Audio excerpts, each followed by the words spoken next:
Good morning, Governor Thompson. Greg, good morning. How are you?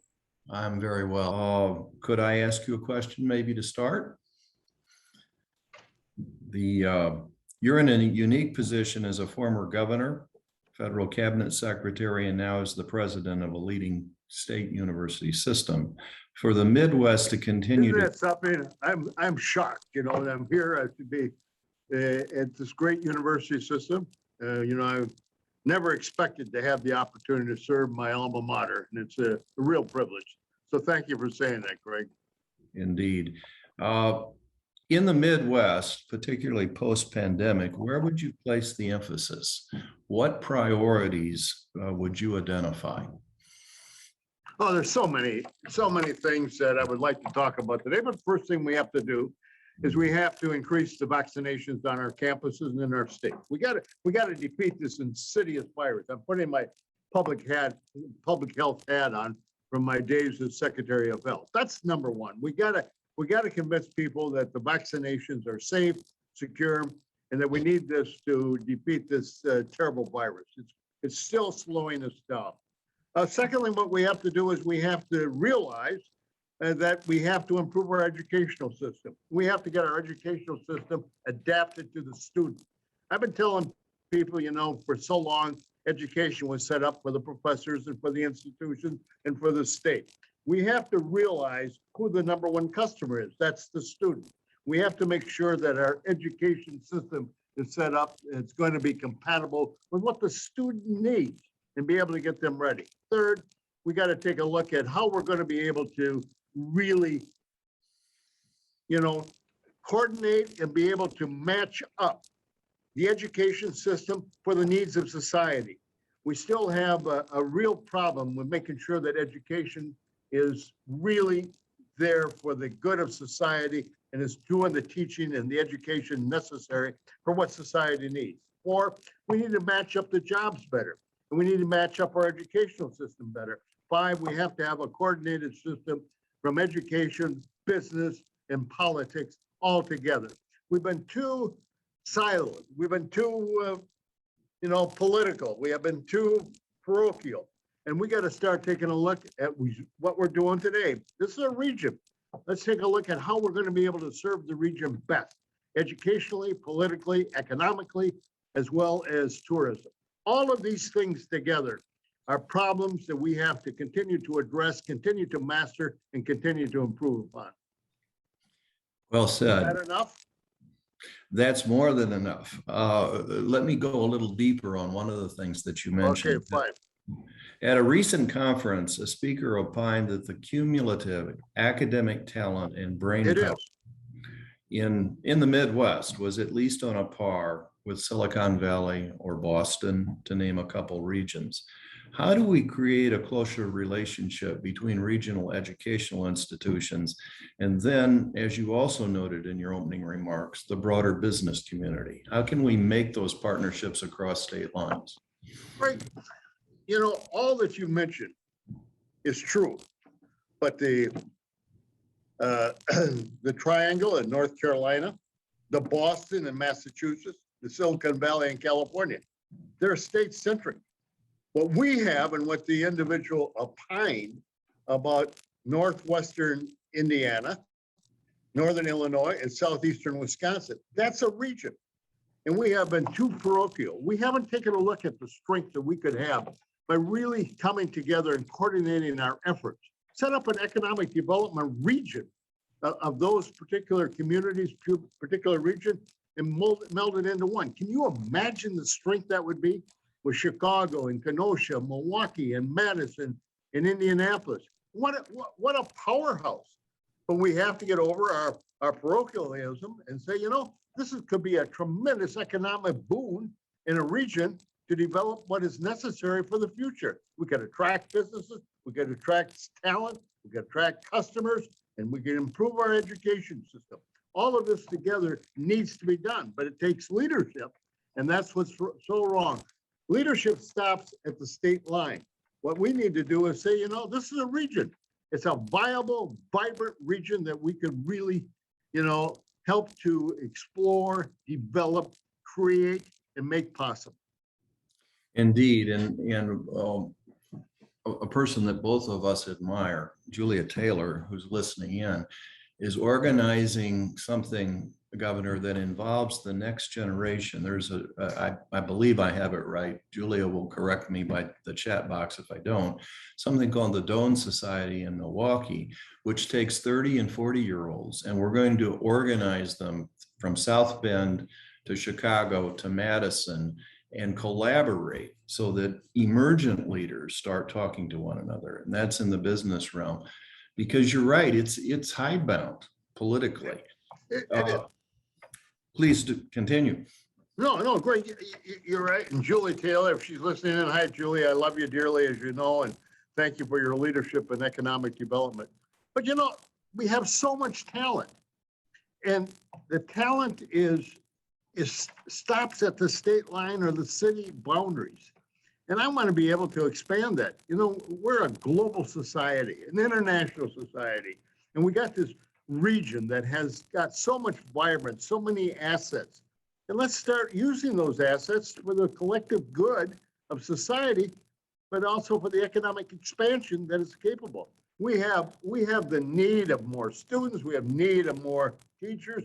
We have so much need, but we have the opportunity, assets in that region, really to develop and expand and really create something of value.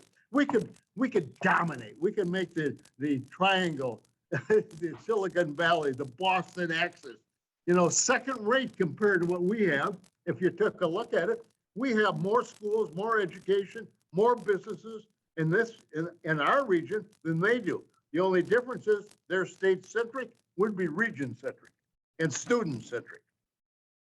So well said. Another question, with 11 million open jobs in the US and 7 million unemployed, there's clearly a skills gap in the labor force. What are some of the ways that higher education can help close that gap, both short and long term? It is such a problem. First off, we got to take a look at ourselves, educators. Education is really, first off, it's not student-centric as much as it should be. Two, I don't think we are partnering with the business community enough to find out what are the jobs going to be in 1 year, what are they going to be in 5 years, what are they going to be in 10 years. That's number one. Number three, we got to take a real assessment. Why are so many people, leaders talking about young people, don't go to college. It's not necessary anymore. You can get by without college. You don't have to pay college debts back. That's ridiculous. There's no more need right now for a college education than today and tomorrow. Number four, we got to be really willing to change, the education system in our institutions. We got to make sure that what we're producing is going to be needed not only today, but tomorrow in the future. How are we going to create more engineers? How are we going to create more computer scientists? How are we going to create more nurses? How much can we have more teachers? Nursing, just for an example, we got plenty of students who want to become nurses. Huge problem. But the problem is we can't get nurses once they go into work to go back and get their master's or PhD, because they make more just by being a PS, getting their bachelor's in nursing. And so bachelor's of science. So what we need to do is we have to make sure that it's lucrative for somebody to go and become a master and a PhD in nursing and become professors. We got plenty of students. Engineering. We got so many students that want to go in and become engineering, so badly needed. But we don't have the physical structures to do it. Therefore, we got to learn how we can teach better. Distance learning. Be able to use the information society to educate students better. And finally, what we have to do is we have to take a look at education, K through 12, vocational school, apprenticeships, as well as bachelors in our university systems. There isn't the coordination that there needs to be, Greg. We need to take a real hard look. We should have a blue ribbon task force for the whole region to take a look. What can education do? What can we accomplish for tomorrow? What is there necessary for the future? And finally, what can we do would start apprenticeships. How can we start apprenticeships from the business community and high school and carry on into college and vocational school and start that up? What I would really like to see, I would like to see the business community join with universities, have economic development centers right on our campuses with the business community and setting up courses that the businesses really need. And finally, and this is one that's a passion of mine, why don't we really start setting up colleges in our prisons? Why don't we really start educating the prisoners and matriculate from the time they go incarcerated to the time they get out and get them trained for the jobs out there? A radical idea, but can you imagine what that would mean? In Wisconsin, we got 24,000 people incarcerated, and we need workers. Let's start matriculating through our prison system and educating our prisoners. So once they get ready to get out, give them a degree, give them a certificate, and let them go into that job. And why don't we have businesses joining up with us to be partners with us and sponsoring those prisoners and educating them? Radical idea, Greg, but it would work, and I can see you smiling. You like it. Well, I mean, I would vote for you if you want to run for another public office. That was a call to action. I love every bit of it. And I think there is the mechanism in place through the Alliance to have that kind of steering committee that would bring together I've often talked about something called the outside in strategy. I'll confess to this. I've been in Chicago for 50 years. Chicago, unfortunately, thinks it invented everything. We really need to have. I thought we did at the university. Yes, right. Well, that's a close second, maybe. But the point is that the great states of Wisconsin and Indiana, which are joined in with Illinois in this tri-state alliance, could do so much together. I remember, Mayor Emanuel is on his way to Japan, God love him, all good. But when we were trying to do something with water, the best water system alliance is the Water Council in Wisconsin. And my co-chair or the chairman of the alliance, Paul Smith, had an awful lot to do with creating that.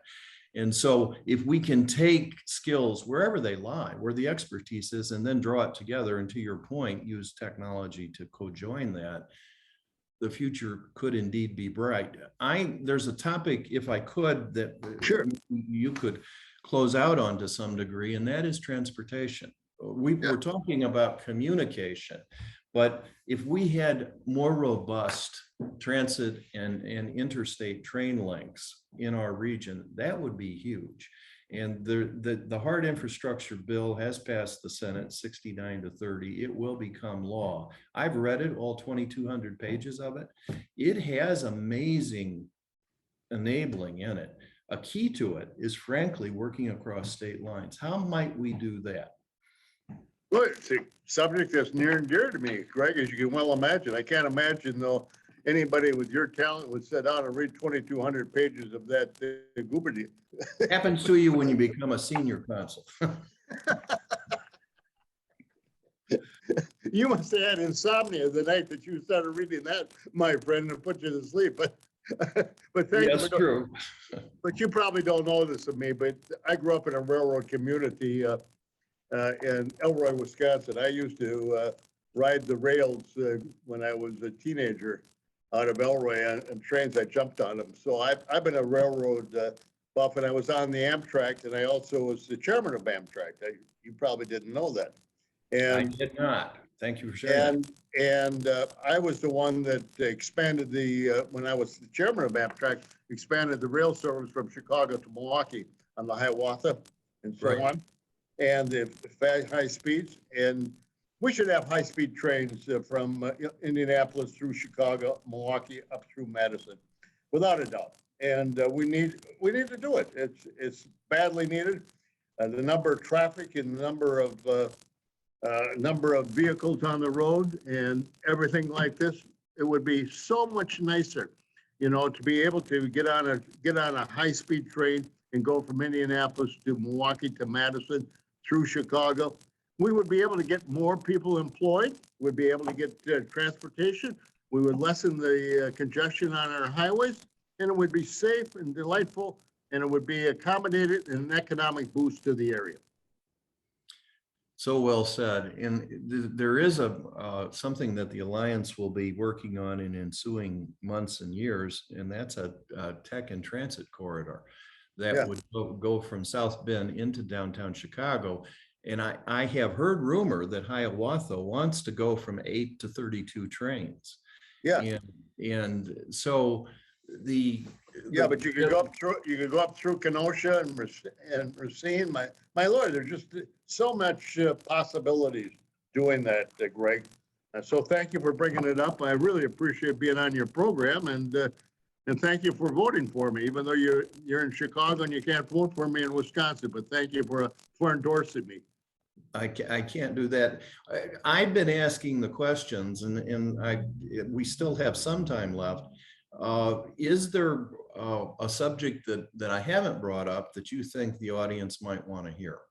No, what I really think is, I think what we need to do is we got to think out of the box. You know, we're coming out of this pandemic. Things have changed. We got to create the new normal. And I really think what we need to do is we have to have business and education and working closer together. I would like to see economic development opportunities on our campuses and put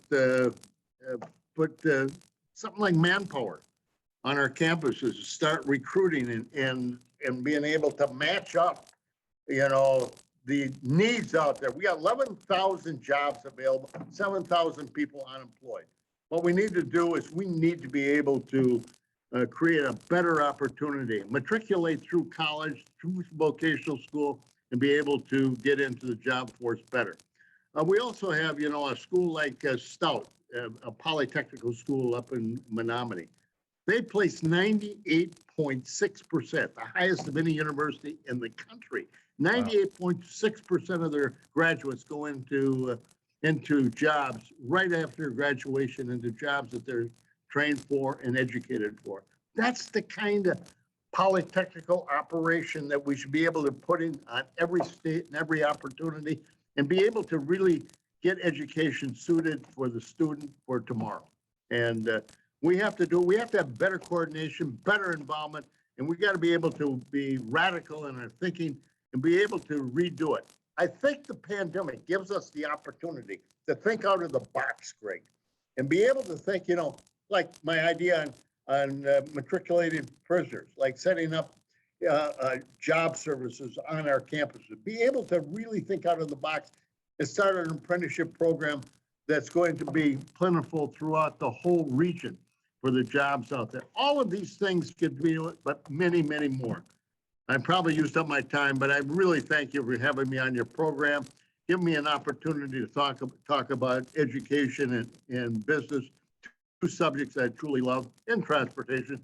And let's see if we can keep this ball rolling and get an economic region from Minneapolis all the way down to Indianapolis, and we'll be able to really show the West and the East. Remember how people used to fly over us and laugh at us, you know, from the East Coast to the West Coast?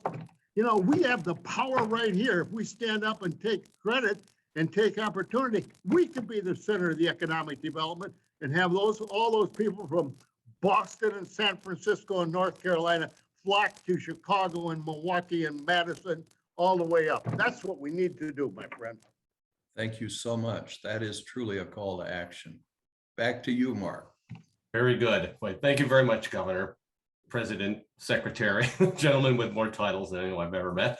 That was an unbelievable discussion. And it's interesting to hear because, Greg, I think a lot of your speaking over the last few months has been on the same line as Governor Thompson said. It was interesting to hear him go through the same exact thing. So as we're beginning our strategic planning process here, half of the things in that last conversation are topics that we will be covering in our strategic planning.